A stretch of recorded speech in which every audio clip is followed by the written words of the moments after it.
All right. We're going to get started on our bellies in Sphinx Pose. So, in Sphinx Pose, there's a couple of props that I want to suggest that I recommend. If you're just joining us, we're starting up in Sphinx Pose. The Sphinx Pose is a nice, gentle back bend, and we lay on our stomachs. And so, a couple of things that I like to add into my Sphinx Pose are one, a pillow that goes right underneath the rib cage area, underneath the chest. So it's a nice way to make that back bend just a little bit more bigger, I guess. That's like terrible grammar. A little bit more bigger. Okay, so if you want to try this, that prop, that cushion, you could also use a folded up blanket, goes underneath your rib cage and your elbows go forward, right? So your elbows go forward of it. You just have just a slight little extra lift. And then another thing that can be quite nice is if you do have yoga blocks at home, you could stack them. I like one on a low setting and the second one on a high setting. And I bring that underneath my chin. Okay, so I'm like jutting my chin forward. And so it's a nice stretch for the throat, as long as that feels okay on the back. You can bring your fingertips forward, forward, forward as much as you'd like to kind of help decrease any tension in the neck and the shoulders. If this is too high for you, like too much of a back bend, then you could almost just be in like this prone position with your arms stretched forward, chin tucked into your chest, and forehead resting on your prop.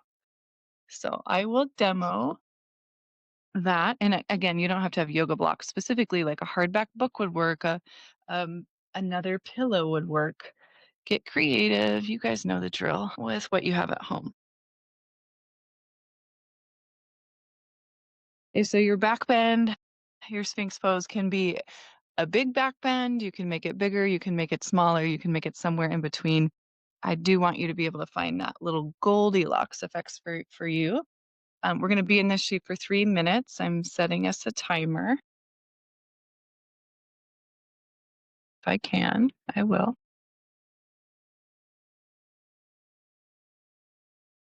All right. And so as we settle in here to stillness, let's just practice our breathing. So nice, slow, deep belly breath.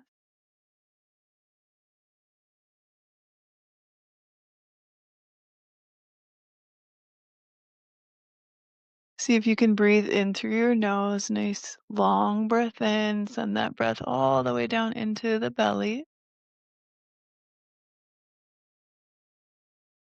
And then nice, slow exhale. Feel your back body soften. Feel your whole body relax deeper into your props, onto the mat.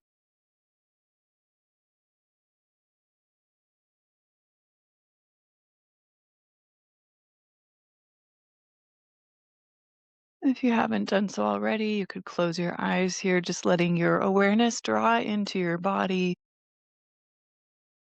Attention and awareness on your breath. Let your breath be your focus.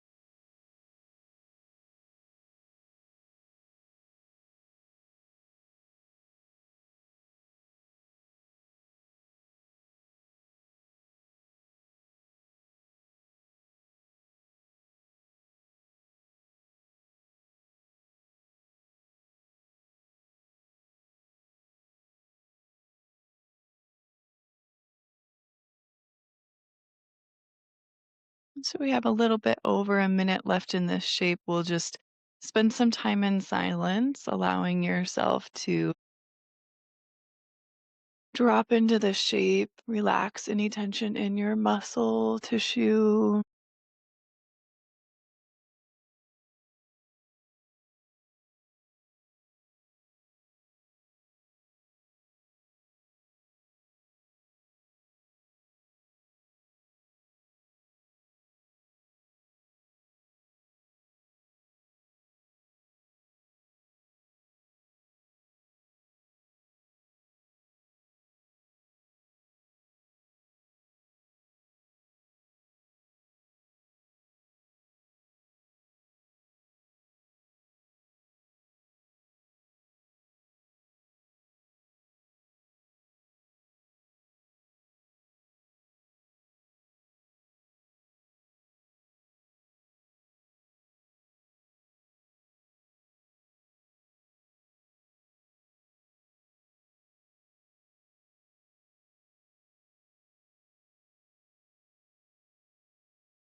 Let's take one more breath here.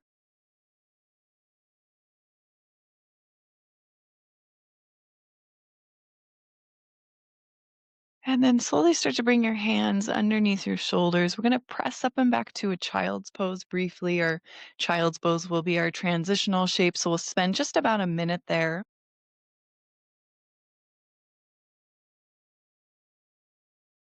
Feel free to move any props out of the way to make space for your child's pose. You can also use your props in your child's pose if you want a little padding underneath the knees or underneath the belly.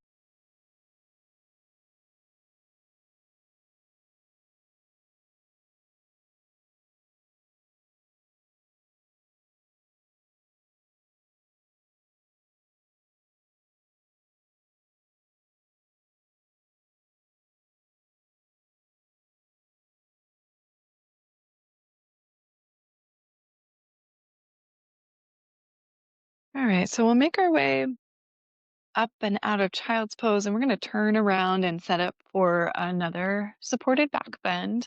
This time it's going to just be a little bit bigger. Well, you can modulate that based on your needs, but we'll set up for Supta Baddha Konasana. So if you remember, if you're familiar with that, we're elevating our thoracic spine, so our rib cage, and I also recommend elevating the back of the head. So I have this little block situation set up, one block on the medium setting. This block goes skinny way between the shoulder blades, right? So if you were looking at my back, this would be my shoulder blades. So think more upper back, closer to the bottom of the neck, less middle back with that prop. And then maybe a second prop underneath the head so that the neck's not super cranky. But, some people really want that big throat opening, kind of like we just maybe had the experience of in Sphinx. So again, customize it for yourself. You don't have to have yoga blocks. You could also use a rolled up or folded blanket or a nice big couch cushion widthwise across your upper back, just something that's elevating your thoracic spine and opening the chest muscles, opening the anterior shoulders. Options with the legs. So the namesake of this shape, Supta on your back, Baddha bound Konasana angle. Reclined bound angle pose basically is all we're saying. So we're making this bound angle with our knees, soles of the feet together, knees wide. I always like to take a little support underneath the outer edges of the hips, help support my knee joints, help supports my hip joints because all that tissue around the legs tends to be pretty tight. And then one thing that can be really quite nice and lovely here is adding a little extra weight to the belly. So if you have an extra blanket, you could place that over the stomach. That's really typically, I won't say for everyone, but typically for most of us, soothing for the nervous system. You might spend a few minutes here making some snow angels on your back so you could stretch your arms all the way up and overhead.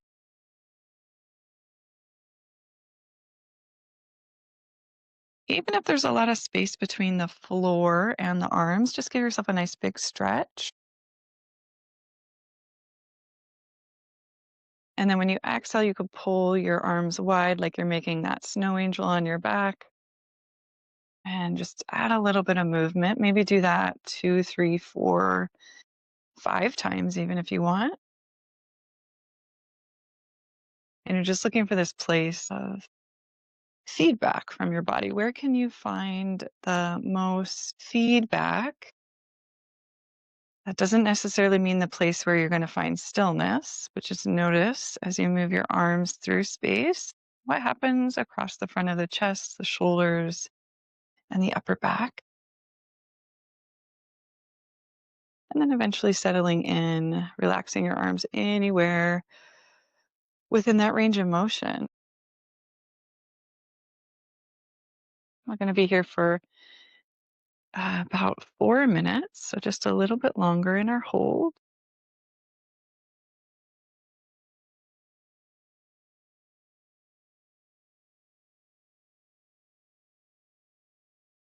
And see if you can prioritize your breath here. So really full belly breaths.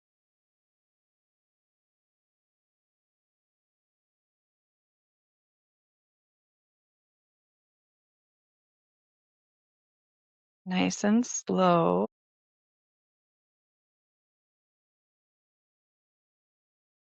And can you breathe through your nose on the inhale and the exhale, if possible?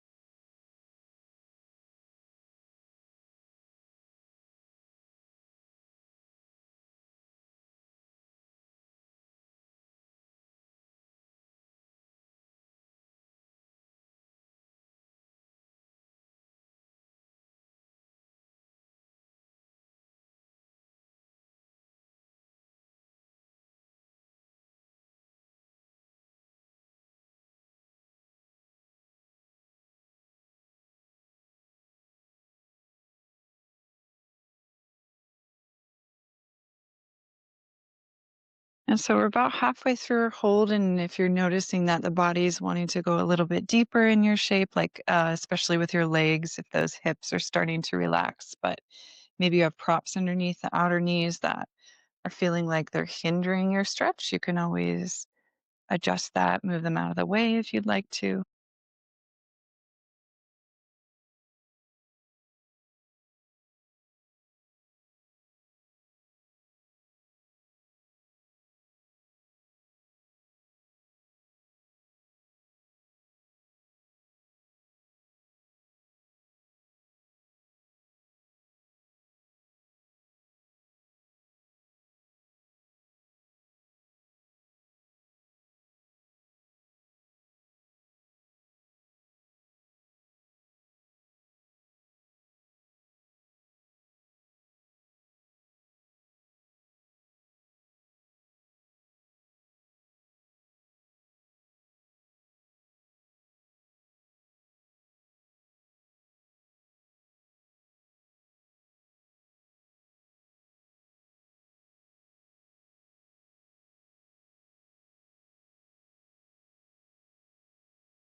Last breath where you are.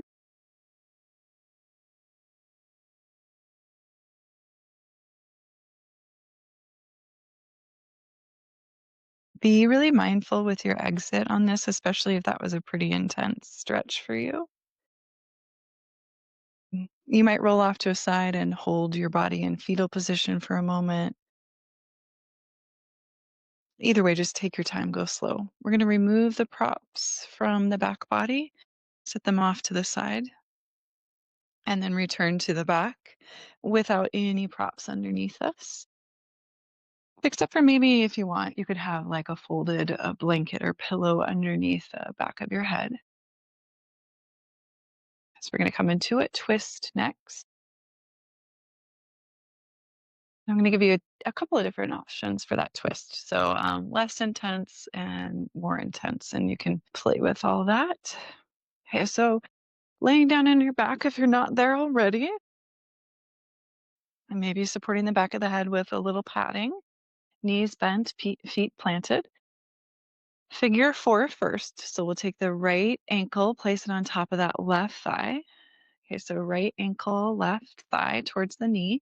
And first, I just want you to rock that figure four side to side. So just roll to the inner and outer edge of your left foot. Again, this can be a big movement. It can be small. It could be slow. Just let it be exploratory. One more time to each side. And then the next side, you come off to your left side with your figure four.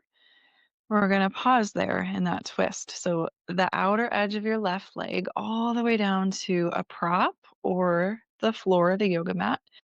And same thing, sole of the right foot, it's resting on something solid. So that might be the floor. But the floor, if the hips are tight, the floor is going to feel far away. So then you'd want to add underneath that right foot and or the outer left leg to help support your twist and your hips. So this is option number one for your twist. If you're feeling it pretty intensely in your hips, I recommend staying there. If you're not feeling much of anything at all and you want to intensify, then eagle legs. So it's like you're sitting cross-legged in a chair, right leg all the way on top of that left thigh, and then you come into your twist. So that typically will intensify your twist. And again, if you're taking those eagle legs, same options. You can add props in to support that right knee. And then let's check out what's happening in the upper back. So can you wiggle your left shoulder blade away from your spine towards the direction your knees are pointing? Want to try and stay grounded through your shoulder blades, especially that right shoulder. Try to stay open to the ceiling with the chest.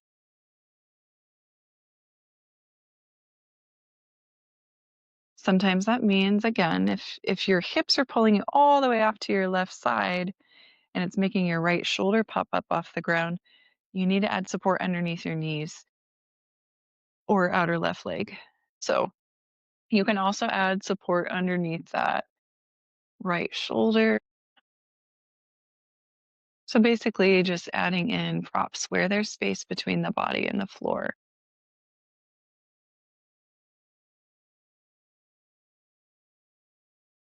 Try to get really relaxed through your upper body, breathing deeply through your nose.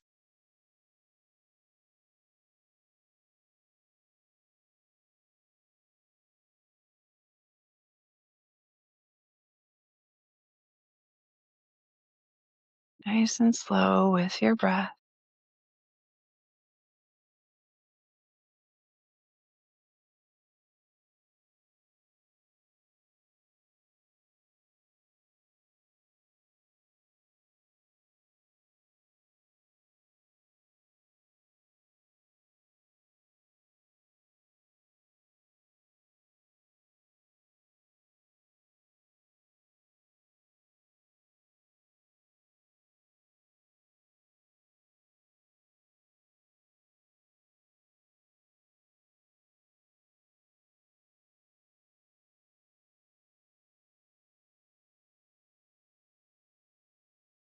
As you're holding this shape,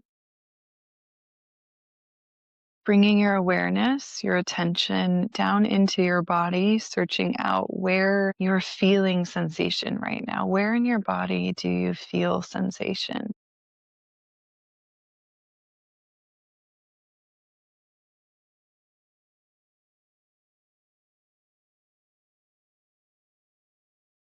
So, for example, for me, I feel this most strongly in my outer right hip and a little bit in my low back. And it feels to me like if I were going to describe that sensation, it's kind of like a dull, achy, stretchy sensation. So I want you to start to get familiar with the language of your body. Can you start to describe your sensations as you notice them with adjectives?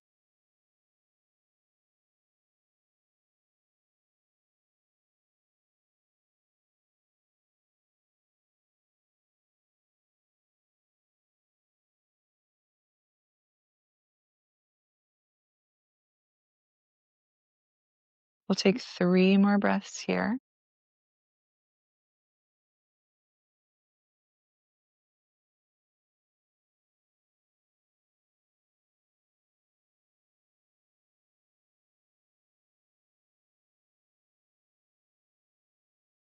And then when you're ready, you can slowly start to unwind.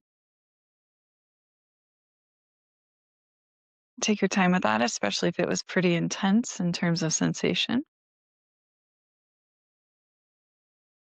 You can uncross your legs, adjust your hips back to the center of your mat if they kind of got off to the side. And then take something in between sides. So maybe that's just stretching the legs out long and taking a big breath in. Maybe it's hugging the knees into the chest and rocking side to side. Let's just take a couple of breaths here to let the spine be kind of neutral.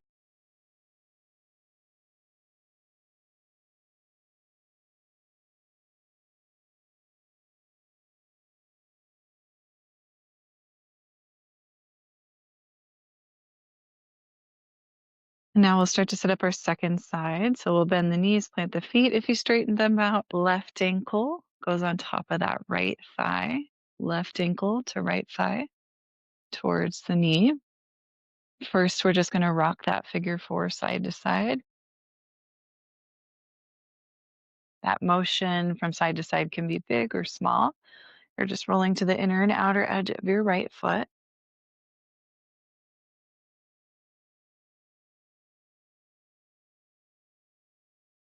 One more time to each side.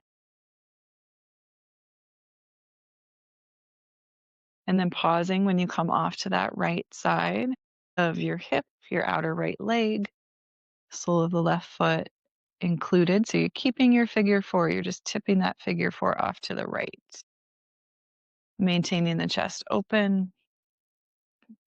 And then I always recommend in our longer holds, our restorative practice versus like if you're coming to a vinyasa practice with me on Tuesdays, I recommend in this class in particular that when you're coming into a shape, you start off low and slow. So even if you're like, I know I can do eagle pose on this side and I want to take it, maybe take the first 2 to 3 breaths in a more shallow, more gentle space so that your anatomy or physiology, your muscle tissue, has time to catch up with your nervous system. So in that way, you're melting your body, your muscle tissue slowly, kind of like butter, the equivalent of like melting it slowly in a pan on low versus putting it in the microwave and zapping it. Weird analogy, I know, but hopefully that helps. Slower is better is the takeaway. Okay, so if you are adding on in your twist, if you're intensifying in your twist, if you're coming into eagle legs, that left thigh snakes all the way on top of the right thigh. It's really the only difference. And then there's the option of adding props underneath that knee, that left knee, if you're taking the eagle pose.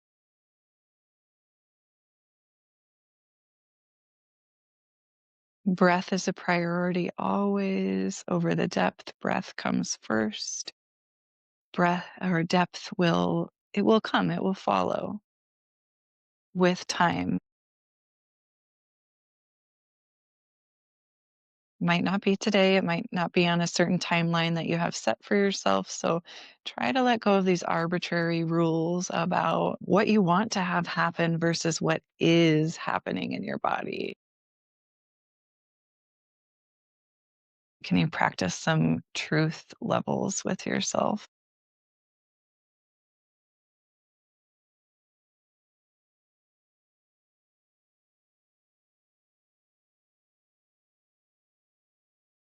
Prioritizing the breath. Can you breathe through your nose on your inhale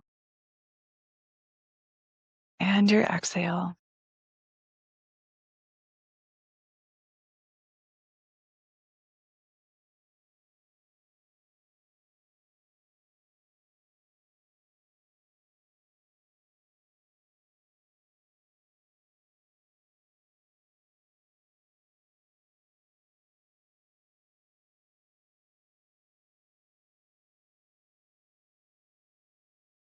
And we're about halfway through our shape. So just noticing those sensations as they wash over you as you hold this for time. Sometimes the sensations and the feedback in the body will start to move around or shift a little bit or change in some way.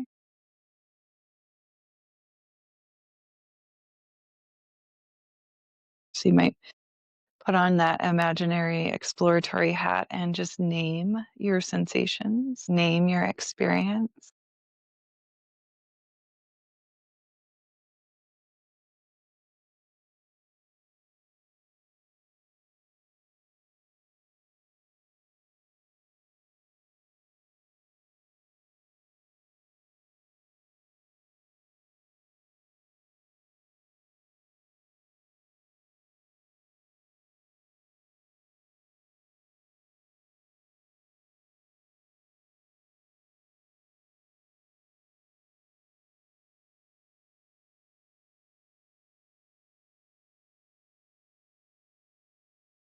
Take 3 more breaths here.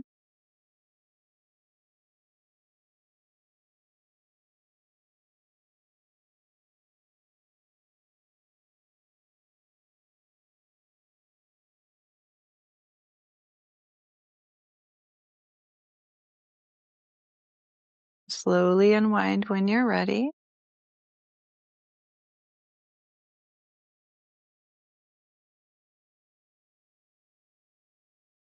And as you're coming back to the center of your mat, unwinding the legs, maybe again you do some exploratory movement, hugging the knees into the chest or extending the legs out and giving yourself a nice big stretch. Our next shape will be our final rest, Shavasana. So if there's anything that you're craving here, such as happy baby, really anything, or any particular Shavasana setup, and now's a good time to do that. At some point in your day, even if it's not right now, recommend elevating your feet above the level of your heart. So if you have the space and the time to do that in your Shavasana when we meet together on Thursdays, like taking your legs up the wall or throwing your calves up over a chair, you can always take that for Shavasana. So if you haven't begun to settle in, please go ahead and do so. Relaxing the shoulders down the back, slightly tilting the chin in towards the chest. Maybe take up a little bit more space with the arms. You could stretch them out. Or if you'd like, you could connect your hands to the body somewhere.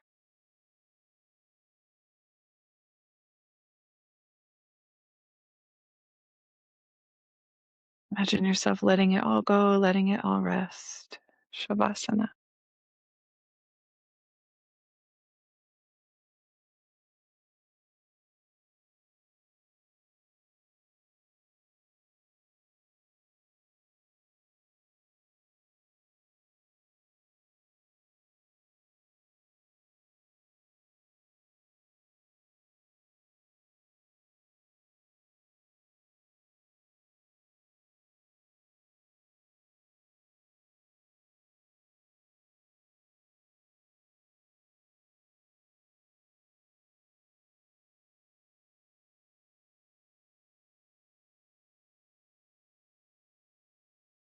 Please feel free to stay in your Shavasana longer if you have the time.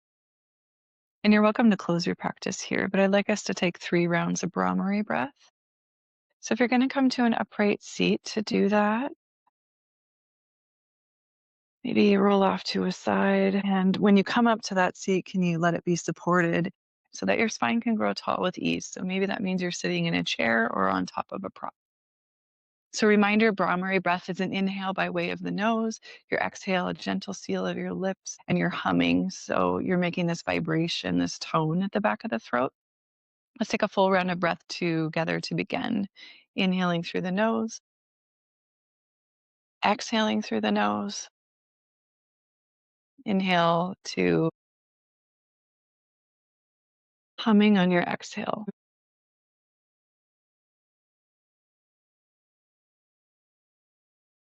2 more times, just like that.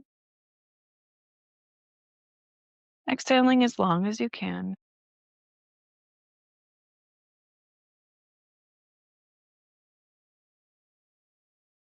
When you're ready, one last round.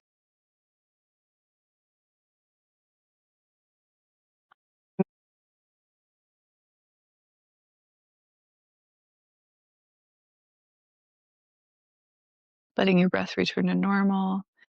Stacking left hand against the heart, right hand on top, bowing your chin into your chest. Taking a moment to honor your practice with reverence and gratitude to all of our teachers, past, present, future, to the teacher within your own heart. Namaste, yogis.